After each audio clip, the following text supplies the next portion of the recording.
हरि ओम नारायण हरि।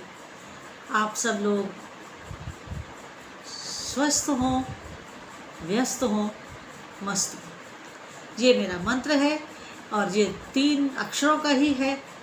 इससे मैं अपने वीडियो की शुरुआत करती हूँ दोनों चैनल्स पे, चाहे ये वाला चैनल हो सनातन परंपरा और सनातन शिक्षा, चाहे मेरा दूसरा चैनल हो मैत्री टैरो रीडिंग। तो आप सब लोग स्वस्थ हों, सुखी हों, प्रसन्न हों, इसी कामना के साथ मैं अपनी वीडियो शुरू करती हूँ। तो आज का जो मेरा विषय है वो है ये पूर्णमासी का चाँद, पूर्णमासी का चंद्रमा, मून। अब इंग्लिश में कुछ भी नाम दो, ब्लू मून, फुल मून, वो मून, जो मून, ठीक। लेकिन हमारे परंपरा में, हमारे उसमें आज के दिन का बहुत महत्व रहता है, पूर्णमासी का, पूर्णिमा का। देखिए, और जो ये ब्लू मून वगैरह कहते हैं, इसको इसलिए कहा जाता है कि अगर एक महीने में 2 पूर्णमासियाँ आ गई तो वो ब्लू मून कहने लगते हैं। उसमें क्या होता है कि ब्लू मून में क्या होता है कि जो चंद्रमा है वो धरती के बहुत निकट होता है, सबसे ज़्यादा धरती के नियरेस्ट होता है। तो जिससे चंद्रमा की जो वाइब्रेशंस हैं, चंद्रमा के जो उपाय हैं, वो अधिक इफ़ेक्टिव होते हैं, वो ज़्यादा फलीभूत होने की संभावनाएं होती हैं। होता भी है। तो उसी के ऊपर आज मैं कुछ चर्चा आपके साथ करने आई हूँ, और वो चर्चा इस तरह है कि आप लोग सब इसका पूरा लाभ उठाएं, पूरा फ़ायदा लें, क्योंकि चंद्रमा शीतलता प्रदान करता है, पहली बात सब लोग जानते हैं। दूसरा ये कि आप अगर सी के पास रहते हैं, समुद्र के पास रहते हैं, तो समुद्र के पास ना जाएं, क्योंकि हाई टाइड का बहुत, क्योंकि ज़्यादा उफान होता है, क्योंकि चंद्रमा धरती के नज़दीक होता है, इसलिए हाई टाइड का असर ज़्यादा होता है। तो उससे थोड़ा अपने आप को सेफ रखिए। ये तो मैं कॉशन दे रही हूँ, अभी उपायों पर भी आऊँगी। तो उपाय देखिए, हर ग्रह हमें इफेक्ट करता है। अब मान लीजिए कोई दूसरे प्लैनेट्स पे रह रहा है, सपोज कोई मंगल ग्रह पे रह रहा है या कोई बुध ग्रह पे रह रहा है, तो धरती की, पृथ्वी की जो भी गतिविधि होगी, जो भी उसका उस ग्रह के साथ नज़दीकी दूरी, चलते हुए, घूमते हुए, सूर्य के चक्कर लगाते हुए जैसी पोजीशन बनेगी, उस ग्रह के ऊपर पृथ्वी का असर वैसा ही होगा। और जब उस ग्रह के ऊपर पृथ्वी का असर वैसा ही होगा, तो वहाँ के रहने वाले जीवों के ऊपर भी उसका असर निश्चित रूप से पड़ेगा। ब्रह्मांडीय घटनाओं का असर होता है, और माने या ना माने सब लोगों पर होता है, मानने वालों पर भी और ना मानने वालों पर भी। मानने वाला व्यक्ति थोड़ा सेंसिटिव होता है, इसलिए उसे अधिक समझ में आता है ड्यू टू सेंसिटिविटी, और जो नहीं मानता वो उसको तो कोई फर्क ही नहीं पड़ता है। अब इतने सारे जीव हैं, सबको नहीं फर्क पड़ता है, क्योंकि वो सोचते ही नहीं है, मानते ही नहीं है। खैर, ये तो अलग बात। अब हम आते हैं कि अब जो पूर्णमासी के चंद्रमा के ऊपर हमें क्या क्या करना है। देखिए, पहली बात, पॉजिटिव रहिए। नेगेटिविटी अपने अंदर बिल्कुल मत लाइए, पॉजिटिव रहिएगा।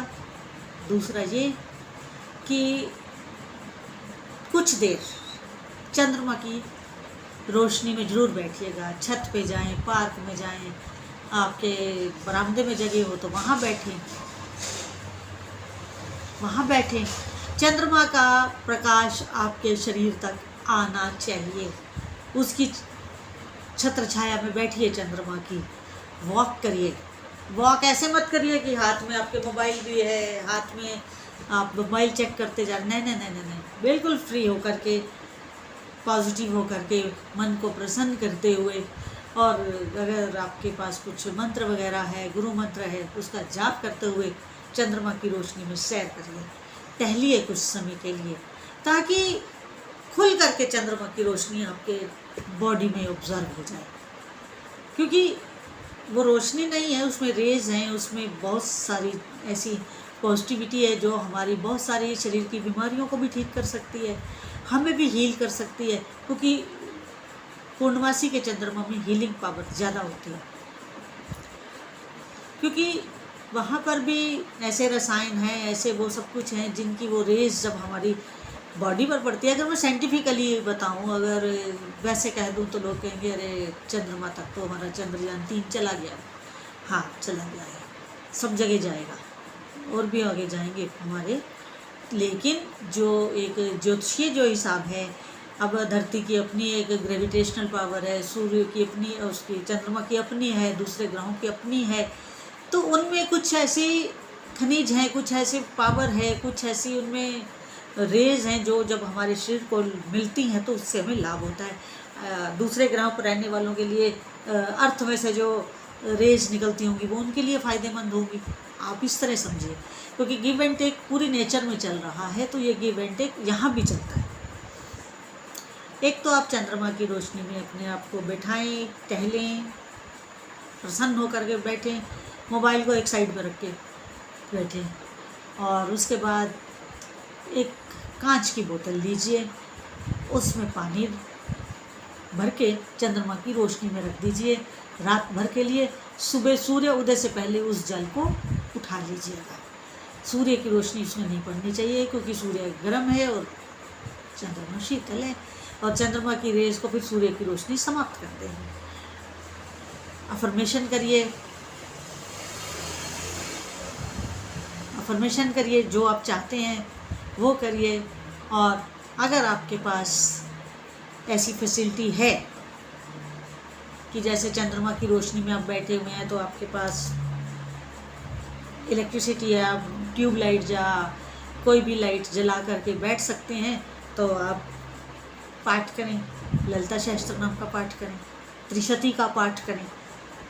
जो लोग इन पाठों को जानते हैं वो लोग ज़रूर करना चाहेंगे, और उनको ललिता सहस्त्रनाम और त्रिशती की पावर भी पता होगी। जो श्री विद्या को जानते हैं, तो आप ललिता सहस्त्रनाम का अगर पाठ करते हैं चंद्रमा की रोशनी में बैठ करके,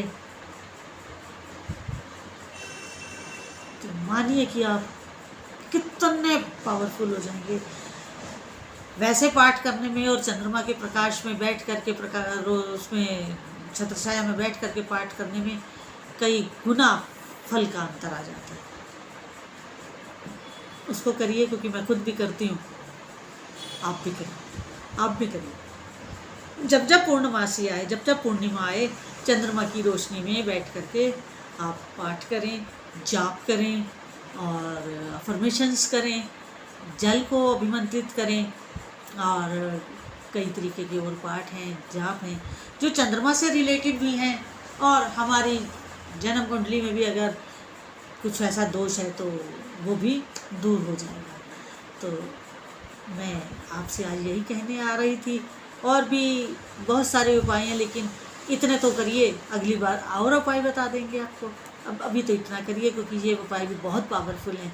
चंद्रमा को अर्घ दीजिए, चंद्रमा को दूध अर्पित करिए, अर्घ तो जरूर दीजिएगा चंद्रमा को रात के समय जब चंद्रमा आपको दिखाई दे। प्रणाम करिएगा, चंद्र के मंत्र का जाप करिएगा, वो तो सभी के पास है। और इस तरह आप अपना इस समय का भरपूर लाभ उठाइए, लाभ लीजिए, ताकि आपका जीवन सुखद और सरल हो सके। और अगर आपको मेरा ये वीडियो अच्छा लगा हो तो मेरे YouTube चैनल सनातन परंपरा और सनातन शिक्षा को अधिक से अधिक सब्सक्राइब करिए, लाइक करिए, शेयर करिए, ताकि मेरी वाणी दूर दूर तक जाए और किसी को राह मिल जाए, किसी की कोई समस्या हल हो जाए, किसी को क्या उपाय मिल जाए, कौन सी मेरी वाणी से किसी को आराम मिल जाए, तो उसमें आप सहयोग करिए। हरि ओम नारायण हरि।